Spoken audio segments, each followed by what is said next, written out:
As Vice Chair, I now call to order the November 10th, 2025 meeting of the Policy Review Committee of the Board of Education of Baltimore County.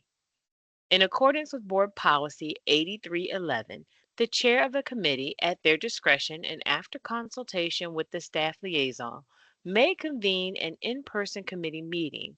Otherwise, all committee meetings will be held electronically. Today's Policy Review Committee meeting is being held virtually and broadcasted through Microsoft Teams Live on the BCPS website. To conduct this meeting by virtual means, all voting items this afternoon will be done by a roll call vote. Board members will say their names before making and seconding a motion as applicable, as well as when requesting discussion on an agenda item.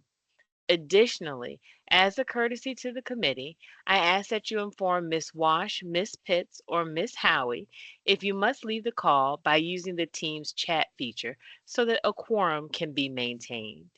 Ms. Pitts, please call the roll to determine the presence of a quorum of the committee. Thank you, Ms. Frimpong. Ms. Harvey, Present. Ms. Hen, Present. thank you, Ms. Agunde, Present. thank you, Ms. Pumphrey. All right, we have 3 present, Madam Vice Chair. Thank you. Ms. Pitts, will you please now call the roll to determine which staff members are present in this meeting? Sure. Ms. Charlie Green, Dr. Grimm, Present. thank you, Dr. Jones, Mr. McCall, Present. thank you, Dr. Mullinack, Present. thank you, Mr. Hodge, Present. thank you, Mr. Mustafer, Ms. Onijala, Present. thank you, Ms. Hetzler, Present. thank you, Ms. Matucci, Present. thank you, Ms. Hahn, Present. thank you, Ms. Shanahan, Ms. Howie, Here. thank you, Ms. Wash. Here.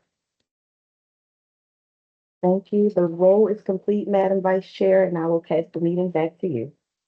Thank you. The first item on the agenda is unfinished business, policy 1210, community involvement. For that, I call on Ms. Charlie Green, Ms. Onijala, and Ms. Han. Apology. Good evening, and thank you so much for the opportunity. Ms. Han will review the changes that were made from the recommendations from the board from the last meeting. And Sue, I'll turn it over to you. Thank you. And thank you, Ms. Harvey and board members for having us back.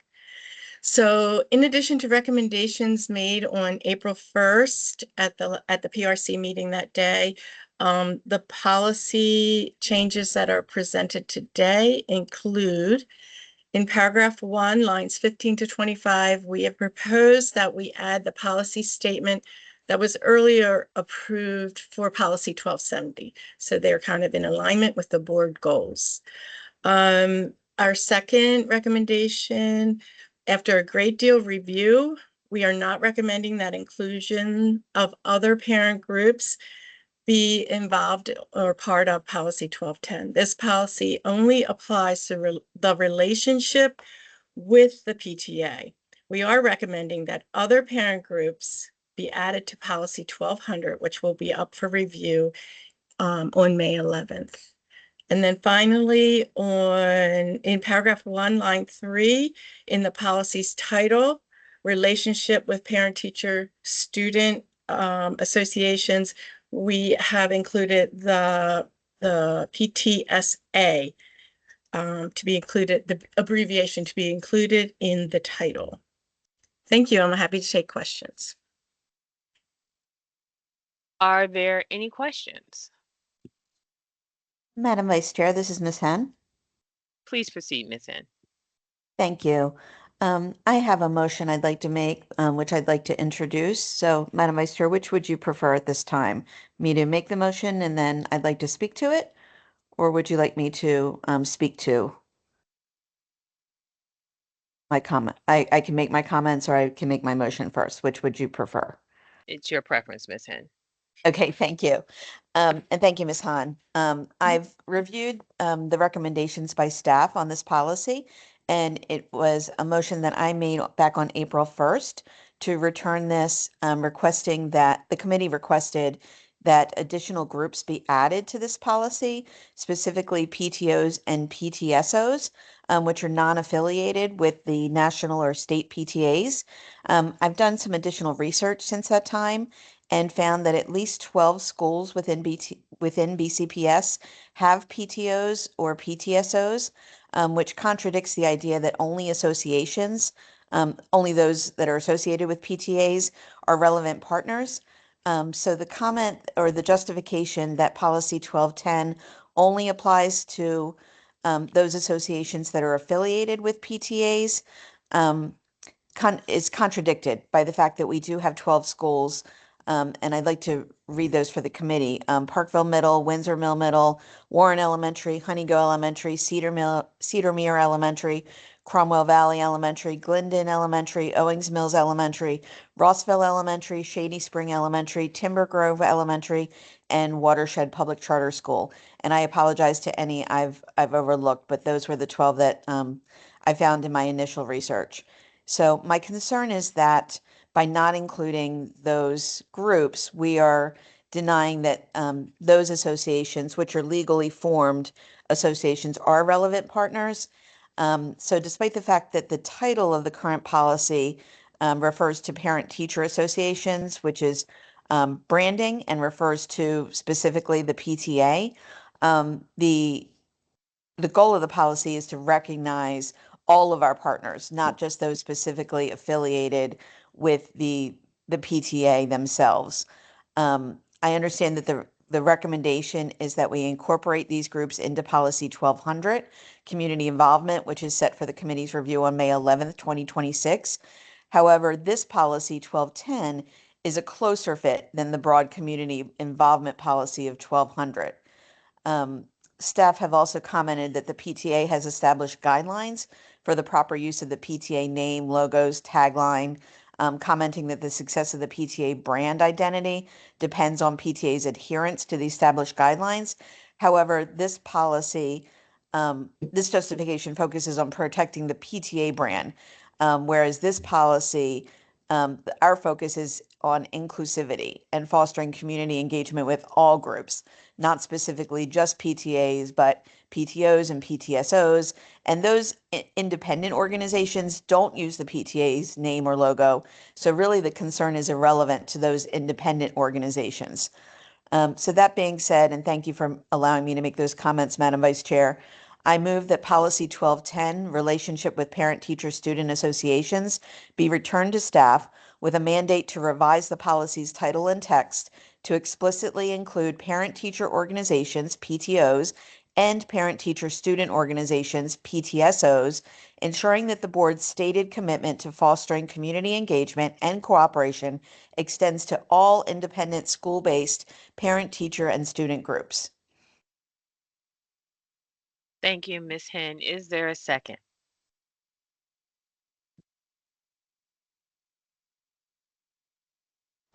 Second, Ogumbe.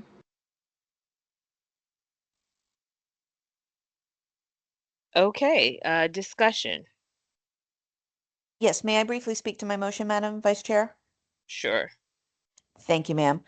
So the board's own stated policies and goals demonstrate that the current draft of policy 1210 is both internally inconsistent as well as insufficiently or inequitable, rather.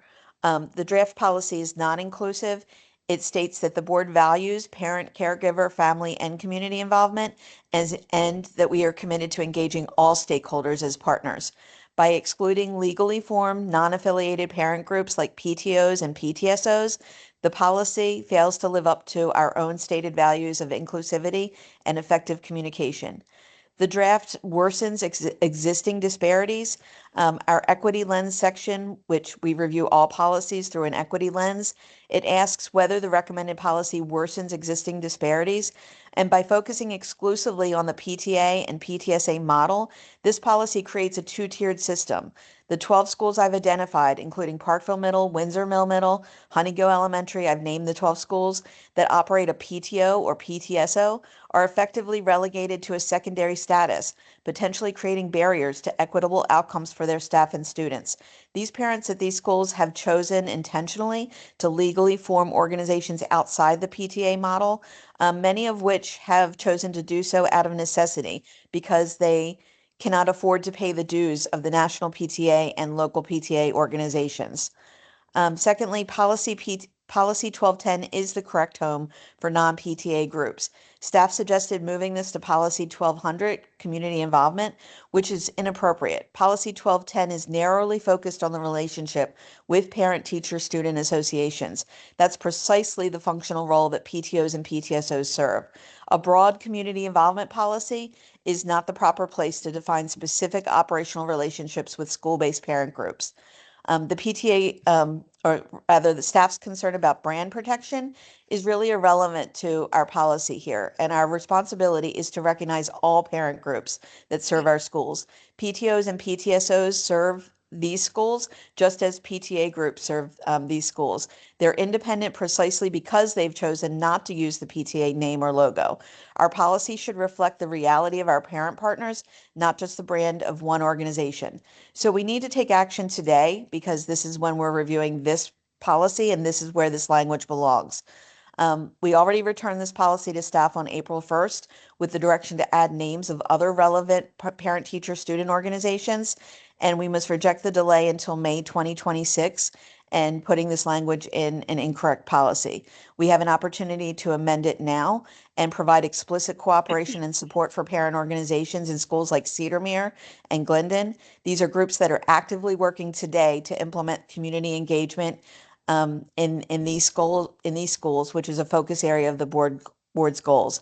So my motion simply directs staff to follow the spirit of the committee's original instruction and align policy 1210 with the board's commitment to all caregivers and parent groups. Thank you, Madam Vice Chair. And thank you, Ms. Gombe, for the second. Thank you, Ms. Hen. I have a question. Uh, can someone explain to me and to the public what a PTO is? Is a PTO a umbrella classification for an organization, or is it a specific organization with its own brand, legal structure like a PTA? No. May I respond, Madam Vice Chair? And I I'd like the believe staff to staff has a respond. response. Ms. Hahn? Yes, it's my understanding that they are individual for each school, and they act as their own. They do not have to follow any of the they do not follow any guidelines of the PTA. And so they can raise funds for whatever they want or however they want. And I think that the PTA is a legally incorporated nonprofit parent group. And I don't believe that PTOs and other parent groups, they have more freedom on how they fundraise and raise money. And I think there's not as much oversight of these groups. And also they don't, like Ms. Hen said, they don't have to contribute to the national PTA. And I think that's why they go PTO, but they have to go get their own insurance.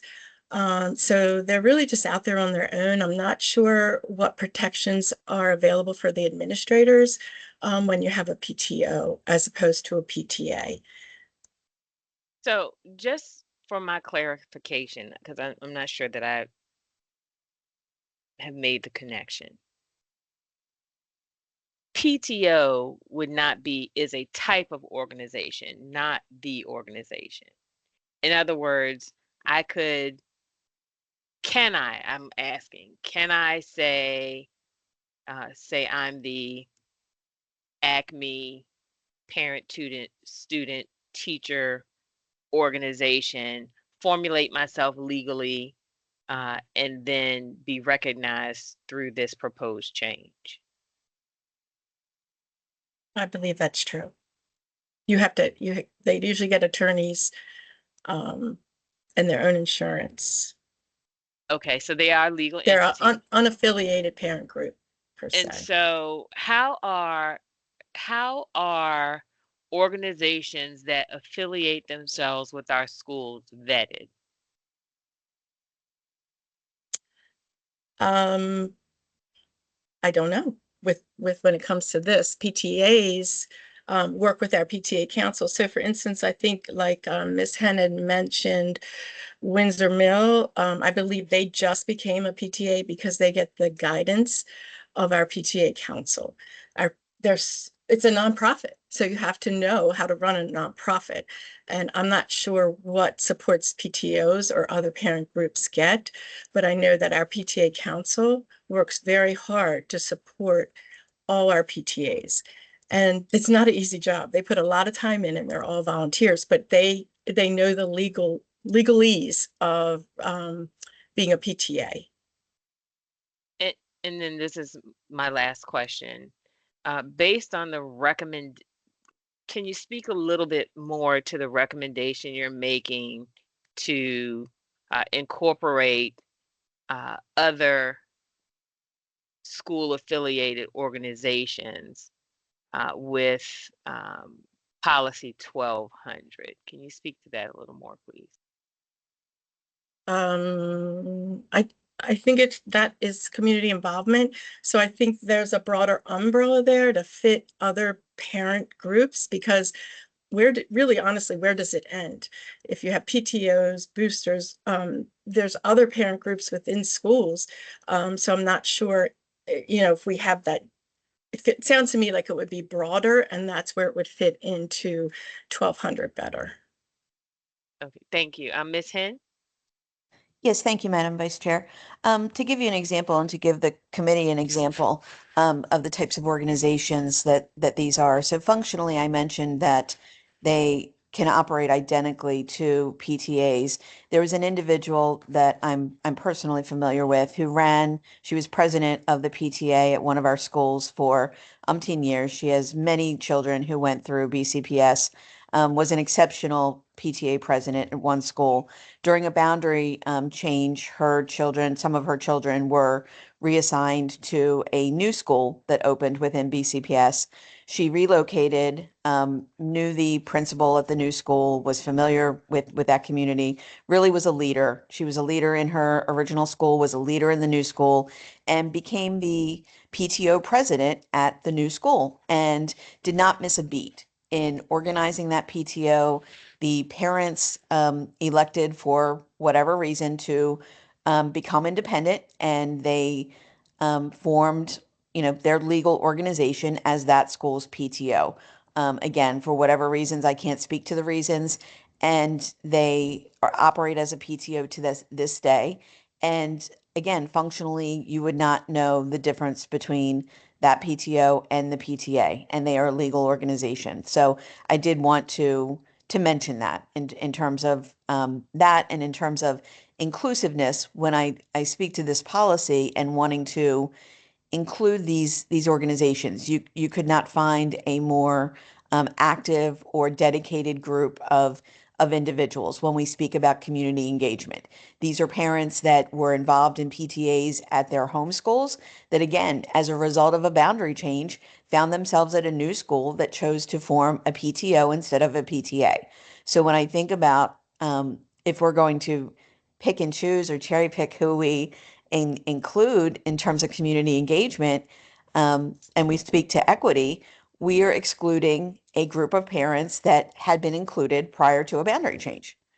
And how is that equitable? The answer is it's not. And we are currently, the way the policy is written, it is branded specifically for one organization that, yes, represents the majority of our parent, teacher, and sometimes student associations that are active in our schools. But it's not 100% inclusive. And in fact, it excludes a very active group of schools, as I said, at least 12 of our schools, potentially more. And is that how we want to limit our policy? Again, these are functionally identical organizations that are active, that are serving our students, and our policy is disjointed if we choose to move forward with the way it's currently written. The committee chose to send it back to make it more inclusive, and I hope the committee chooses to recognize these groups as well, because the draft currently doesn't, and these groups should not be relegated to second class community groups. They belong in this policy, and we need to make the language inclusive here. Thank you. Can I add one more response? That is so great that that parent was able to go to a new school and start a PTO, but they probably learned everything that they took with them from being a PTA president and having the support of the PTA council. Because one thing I noticed for being the PTA council liaisons for BCPS is that people turn over a lot. And so they don't have those experiences for running a nonprofit. And that's when a lot of things can go wrong that might be done not legally. And so I just want you to consider that a lot of people come and go, leadership changes in the PTAs, and in a lot of the schools with PTOs and PTAs, it might just be a handful of people.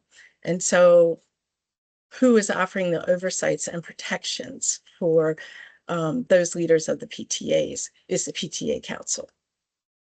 May I ask a follow-up, Thank you. Madam Vice Chair?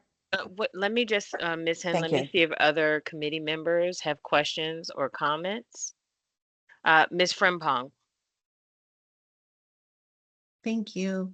Good afternoon. So my question is, I guess for Ms. Hahn, can you speak to more of how you saw the changes being incorporated into the policy that's going to come up in the spring? And then I guess also, typically I know the rules are redone after we update our policies. The rules are updated as well. But I guess, can you also speak to the difference in how these are implemented, I guess? And so what would be the impact, or would there be an impact or difference in how logistically or operationally that these are executed when we compare this policy having PTSA, PTA versus organizations that would not be included under that context? The rule would have to be changed significantly. I haven't really delved into every little bit, but that's kind of where you see that this is really directed for the PTA and the PTA associations is through the rule. So I don't want to go too much into the rule because it's a superintendent's rule. I can leave that to Ms. Howie maybe. But then, like I said, in the policy 1200, actually, I have to bring it up to see, but it's just much more it's general. So for community involvement, we would add the names of parent groups, but I just don't know when or how many parent groups exist in all of our different schools. Thank you. Thank you, Ms. Frimpong. Ms. Hen. Yes, thank you, Madam Vice Chair. I would just like to call the committee's attention to the first sentence of the policy as it stands, or I'll make this brief in the interest of time. And summarize, it says that we value these groups, and that's where I have a problem with excluding any group, because by not including them, we're saying that we don't value their contributions. And I have a real problem with excluding some groups and including others because of a brand. And by saying that their contributions are less significant than those that choose to affiliate themselves. Again, not discounting the value that the PTA brings. I have been a PTA, parent. I still associate myself with the PTA for as long as my kids were in BCPS. So I'm not discounting the value that brings by any means, but at the same time, I also want to ensure that we are not excluding groups that are serving our students or serving our teachers just as significantly in these schools as those parent groups that are affiliating themselves with the PTA are serving our other schools.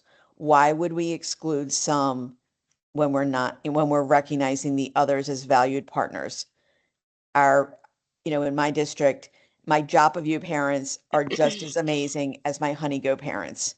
And I read this and say, this is ludicrous. Why would we exclude one group of parents and recognize the others as valued partners?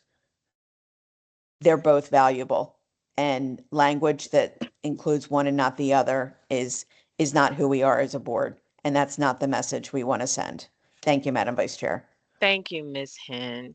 I just want to make a quick clarification for my understanding because I want to make sure I'm clear on what we're talking about here. PTO is a generic description. Is that correct? Any parent organization, is it correct? Am I understanding correctly that any organization that constitutes itself or organizes itself as a parent or parent and student organization would be classified as a PTO? Am I understanding this correctly? I believe that's the way that staff have interpreted it. That is an umbrella term and not a specific term to relate to or define a particular organization. Okay, thank you for that clarification. And so the currently in policy 1200, I think we're talking about, Mhm. all of our community organizations, when we talk about community engagement, any organization that is not calling itself quote unquote a PTO is already incorporated in our understanding in that policy. Like it is the community, they are a stakeholder. Is that correct? Yes, it includes the advisory councils, it includes the PTA, and I think there's one other group that was mentioned in that policy. So I feel like it can be extended much easier than this policy could be. Okay. I'm not necessarily concerned about ease. I'm more concerned about making sure that we are clear on what is being asked, or the motion on the table. I'm not sure that it's an equivalent to say that there is, one level is better than the other one or has more access than the other one, because in reality, we are talking about what could be numerous organizations that have constituted themselves legally to say they are working in the interest of our schools and our students. I just wanted to be clear on that. If we don't have any additional questions, then we can move to a roll call vote. Ms. Hem, would you please restate your motion? Absolutely. And one quick comment, Madam Vice Chair, because I think it will help with the understanding. I think what we're talking about here is a branding issue. And I'm going to make a really bad analogy, but if, say, we value athletic shoes for all of our students participating in physical education, and our policy was about Nikes, and we said we want all of our students to wear Nikes. Well, we care about having appropriate footwear for our students, not that they all wear Nikes. And again, I apologize for the bad analogy, but I think I'm bringing my point home. The brand is not what is significant here, and the policy is currently written about a brand. It's titled and speaks to the PTA brand, and that is what I am requesting, that we ask staff to make the language non-brand specific to include those parent teacher organizations that choose not to affiliate themselves with the PTA brand, because that would be inclusive of PTOs and PTSOs who are independent. And I'm Thank you, Ms. happy now to Hen. restate my motion. Right. Okay. I think let me just, I think that the, in- it, that those organizations are inclusive of 1,200, and if 1,200 is going to be, the proposal is for 1,200 to be revised to make a stronger statement and inclusion around that, that all bases are covered. But that is my assessment of the situation. Please read your motion again. Thank you. And sure. My motion reads, I move that policy 1210, relationship with parent teacher student associations, PTSA, be returned to staff with a mandate to revise the policy's title and text to explicitly include parent teacher organizations, PTOs, and parent teacher student organizations, PTSOs, ensuring that the board's stated commitment to fostering community engagement and cooperation extends to all independent school-based parent teacher student groups. Thank you, Ms. Hen. May I have a roll call vote, please? Yes, Ms. Frimpong? This is Ms. Frimpong.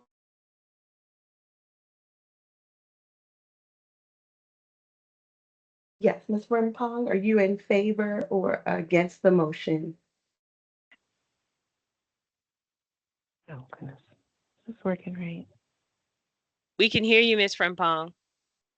Thank you. I'm sorry to switch over to my phone because I'm having laptop issues. I couldn't see. I'd like to make amend this motion. I don't know if this is the proper time. We're on the roll call vote. Ms. Howie, would you please advise? You're in the middle of voting, ma'am. Even though rules are relaxed in committee, you are in the middle of the vote. It's been, it's pretty much, it's too late to amend something that's already being voted on. Thank you, ma'am. Ms. Frimpong, would you, I'm sorry, would we continue with the roll call vote, please? Yes. Ms. Frimpong? Abstain. Thank you. Ms. Harvey? No. Thank you, Ms. Hen? Yes. Thank you, Ms. Agumbe?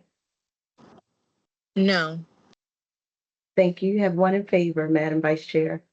Motion does not carry. May we have a motion? Ms. Howie, please correct me if I'm wrong. Do we need a motion to accept the recommendations made to the revised policy? Yes, ma'am, you do. Thank you. May I have a motion to accept policy 1210 as revised? Madam Is this the Chair. proper time to make a motion?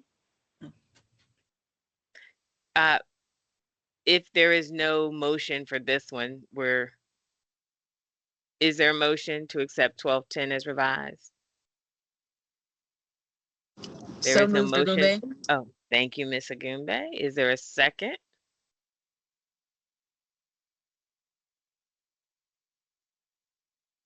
I will second.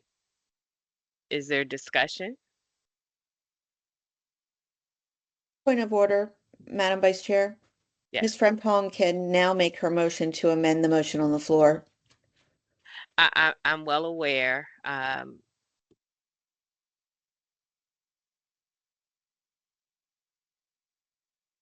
Ms. Frimpong. Thank you. I guess since there seems to be some concern about this policy and then not having the other policy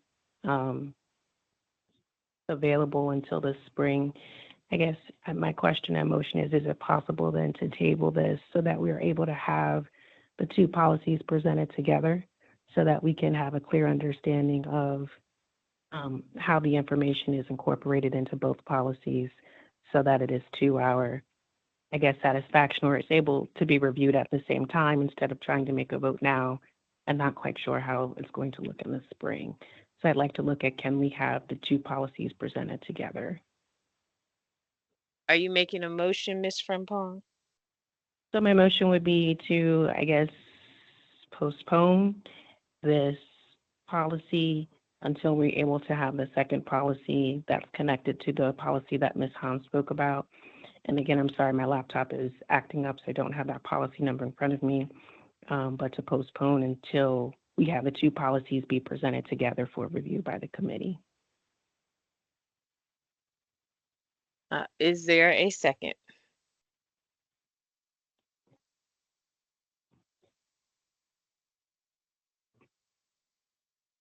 I'll second that. Ms. Is there Hen? discussion? Thank you, Ms. Hen. Is there discussion?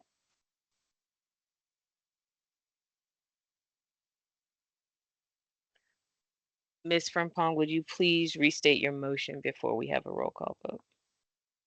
Okay, I apologize as I don't have the policy number in front, but I'd like to postpone this particular policy until the spring when the second policy that Ms. Hahn has referenced. Thank you. My laptop is pulling up now, 1200. Okay, so I'd like to postpone this policy into policy for review until the same time as policy 1200 is presented to the PRC so that we're able to review both policies in conjunction and review and approve the materials at that time.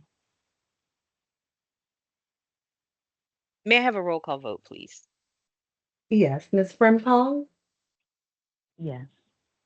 Thank you, Ms. Harvey. Yes. Thank you, Ms. Hen. Yes. Thank you, Ms. Agunde. Yes. Thank you. You have 4 in favor, Madam Vice Chair. Thank you. And so this policy will be postponed and shared with policy 1200 at the proposed schedule for May 2026. The next item on the agenda is policy 4201, employee insurance. I'm sorry, Ms. Howie, is there anyone who needs to be excused? Yes, please. If if communication staff could be excused, please. Absolutely. Thank you so much. Thank Thank you. you. Thank you. Thank you Have a good all. evening. Thank you. The next item is policy 4201, employee insurance benefits. And for that, we call on Mr. McCall, Mr. Hodge, and Ms. Shanahan. Thank you, Ms. Harvey and members of the board. Tonight we have policy 4201, employee insurance benefits. And tonight I have with me Mr. Michael Hodge, the executive director for compliance, as well as Ms. Mary Shanahan, our manager for benefits, who will bring forward the changes, recommended changes to this particular policy. Now I'll turn it over to them at this time. Thank you, Mr. McCall. So our Office of Benefits and Retirement is only recommending modest revisions, including to clarify keywords, remove compensation from the title, as the policy only pertains to benefits and retirement, and complying with the Policy Review Committee's editing conventions. At this time, I'll take any questions. Are there any questions?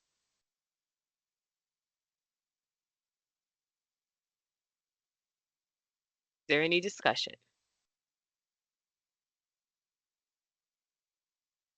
Okay, if there are no corrections and no objections, policy 4201 is moved forward for first reader as presented.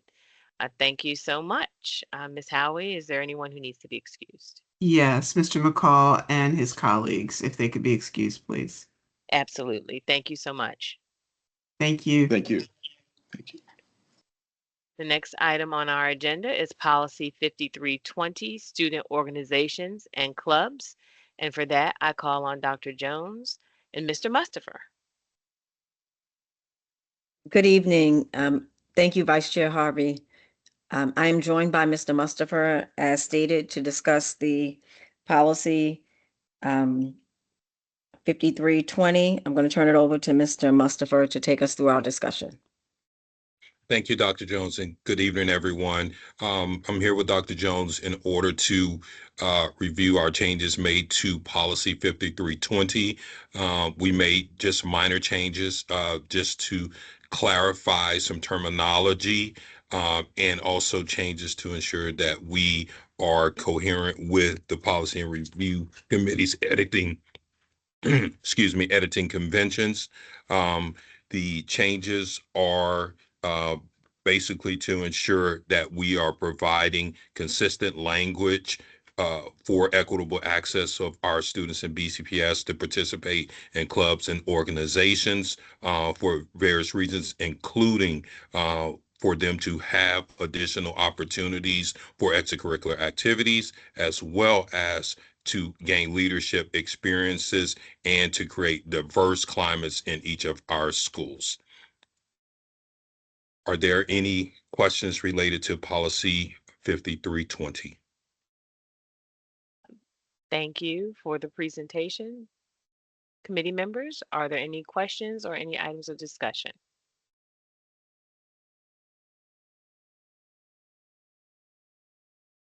Hearing none, if there are no corrections and no objections, policy 5320 is moved forward for first reader as presented. Ms. Howie, do you have staff that need to be excused? Yes, ma'am. Dr. Jones and Mr. Mustapher, if they could please be excused. Absolutely. Thank you. Thank you. The next item on the agenda is policy 5470, wellness. For that, I call on Dr. Molyneux and Dr. Grimm.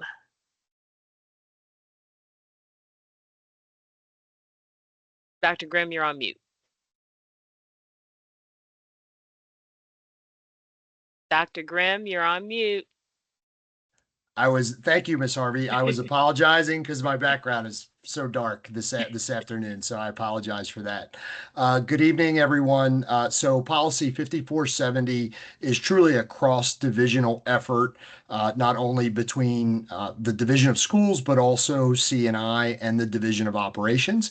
And here this evening to walk you through it is we're happy to have Ms. Matucci, who is gonna share the changes to this policy. Thank you.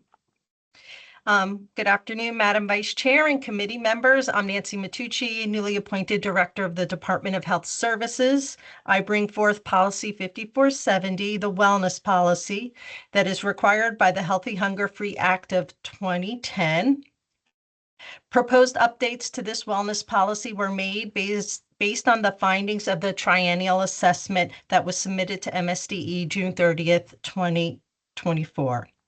The wellness policy guides our efforts to promote a healthy school environment that supports student well-being, their ability to learn and grow and develop lifelong healthy habits.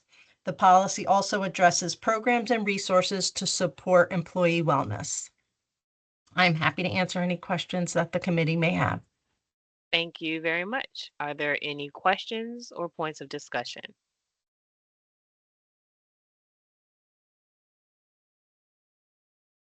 Any questions or points of discussion? Hearing none, policy 5470 will move forward for first reader as presented. Thank you so much. Ms. Howie, do you have staff that need to be excused? Yes, that would be Dr. Grimm, Dr. Mullinex, Ms. Matucci, Ms. Heitzler, I believe, was on as well. So Ms. Hetzler, excuse me. Yes, so if they could be excused, please. Thank you. Absolutely. Thank you so much. Thank you, staff. The next item on the agenda is policy 8601, board member conduct. This policy was placed on the schedule at the request of Ms. Frimpong. Ms. Frimpong, would you like to proceed?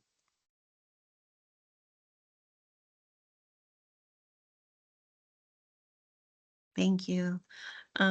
So I had asked about bringing this policy. It's specifically related to the use of social media, and I had asked it to be brought to PRC for review.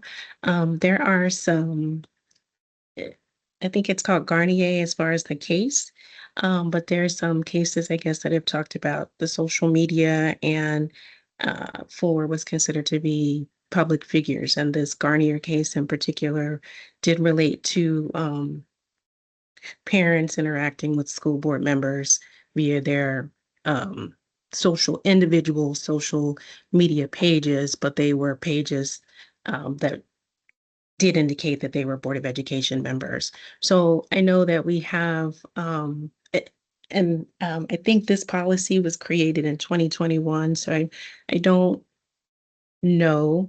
I guess Ms. Howie could speak to this because I'm not sure of the timing if this case was already kind of, I believe it might have been in the courts, but I don't know if it had been decided. And so I'm not sure of the full context of when this policy was created, if that information or decision had been made and what impact that might have had on this policy. So just looking to make sure that when, I think there's that section that talks about removing, being able to remove someone or remove or the type of content I think that can be removed. So I don't know if we need to reevaluate that section, as well as do we need to incorporate potentially some training options or um, training as regard to how we manage social media as individual board members. Um, and let me see what else. The timeline for review. So I think typically our policies, it's every 7 years. But with this just being social media and how things change in the different platforms, I don't know if it's something that we also need to consider having a review sooner than 7 years. So as well as also, oh, that's the other piece, as well as also some interactions looking at the information and how different states do different things. They talk about different things as far as like public figures interacting with others. And so even the idea of sharing um, information across pages, is that something that we would still or we would want to do? Because the idea, I guess, is that when these pages are created, we want to be able to encourage interaction with the public and provide information, have a form of engagement, but it's not necessarily from public figure to public figure. So again, I guess just looking at kind of the structure of these pages, how we use them, and I guess and just making sure that everything is in alignment. So I hope that gives some clarity to what I was looking at as far as this policy, Ms. Howie. So, good afternoon. It's been some years since I've looked at the case. I'm afraid I wasn't aware that this was what you wanted to be reviewed. I can certainly talk off the top of my head, but that's dangerous. This was a Supreme Court decision, I believe, at the time that it was issued, which was in 2024, that board counsel did update the board on this case. I believe I also updated the board on the case. If you're looking for a more granular review, I'm afraid I did not come this evening prepared to do that and prepared to present that, and my apologies. Uh, Go ahead, No Ms. worries. So I Rapal. guess my understanding was just that in order for you guys to be able to review the policy, because the policy was, I guess, created in 2021, and I don't know that there's been a review of that policy since then. So my understanding was just bringing the information, I guess, to the committee so that there was a path forward as far as what would like to be reviewed, not necessarily for a response or a review at that at this time. Okay, so again, it's been a while since I've looked at the case. As I recall, the issue with the case, as you indicated, was whether or not simply by being a school board member, regardless of whether your social media platform was established in your position as a board member, whether or not it was then sufficient for an individual to say that they were maintaining a private site. And the Supreme Court said basically no. But there were a number of factors. I mean, that's a very broad overview and read of the case. It's much more complex than that. And whether or not you can eject someone from your social media, which is what started the litigation. Again, the analysis is much more detailed than just saying that you can't. I don't believe that's what the court determined, that they couldn't, but that it was that the same rules would have to apply to an account regardless of whether or not you established it as a school board member or as a private citizen. But again, it's fact specific, as I recall, and again, I haven't read the case in some time. As I recall, there were even though the individuals had private pages, there was information about board meetings that were placed on the private pages, just, information, nothing confidential. So in terms of whether or not it was a forum to which individuals could contribute, the Supreme Court found that these were fora. So as to whether or not policies are reviewed on a more frequent basis, we do when we think that there is something that needs to be changed, regardless of whether or not it's on your 7-year schedule. But if what the committee is asking at this point is that we bring it back with a more rigorous analysis, then we understand the committee's ask. Is that your ask, Ms. Frimpong?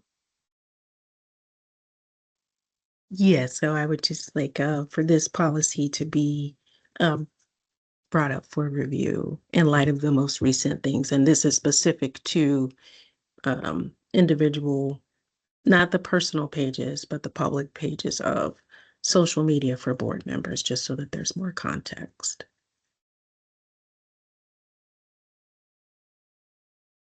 I'm sorry, I am confused. No. So Ms. Frimpong, so I just heard Ms. Howie say that they can do a more rigorous analysis of this Supreme Court decision that impacts social media and board member engagement with social media.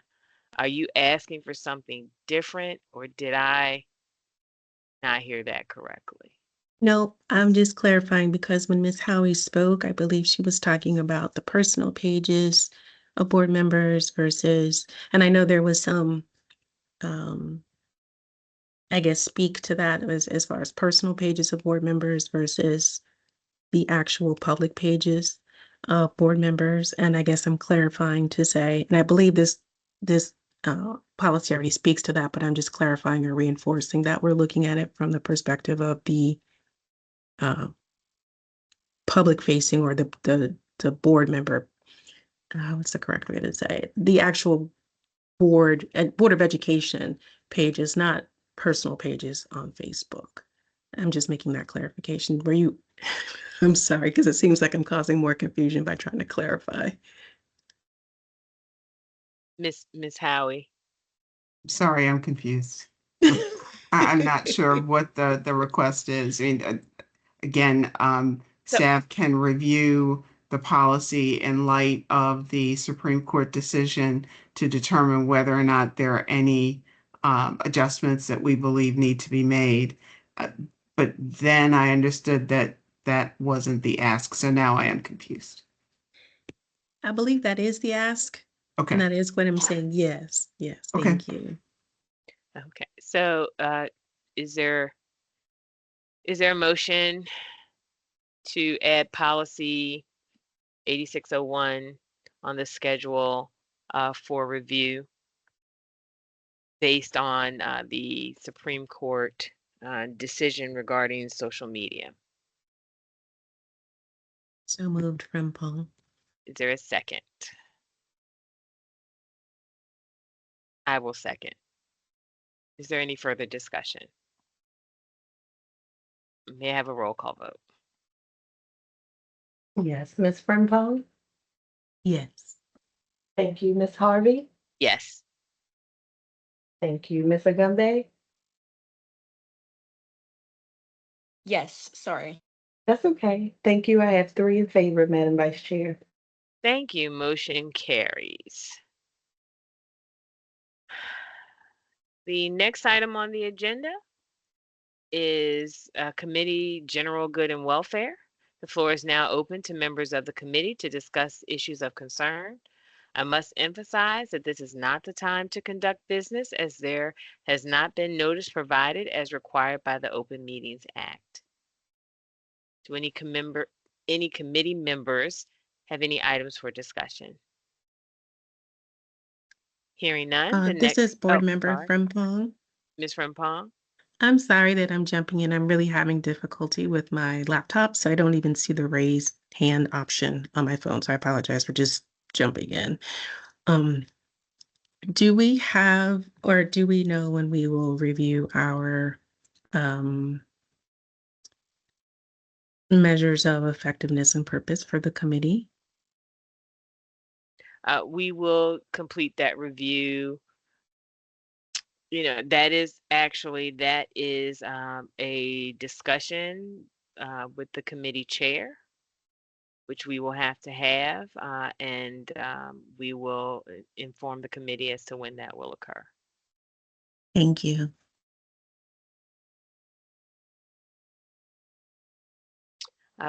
The next item on the agenda is announcements and adjournment. The next meeting of the Policy Review Committee is scheduled for Monday, December 8th, 2025.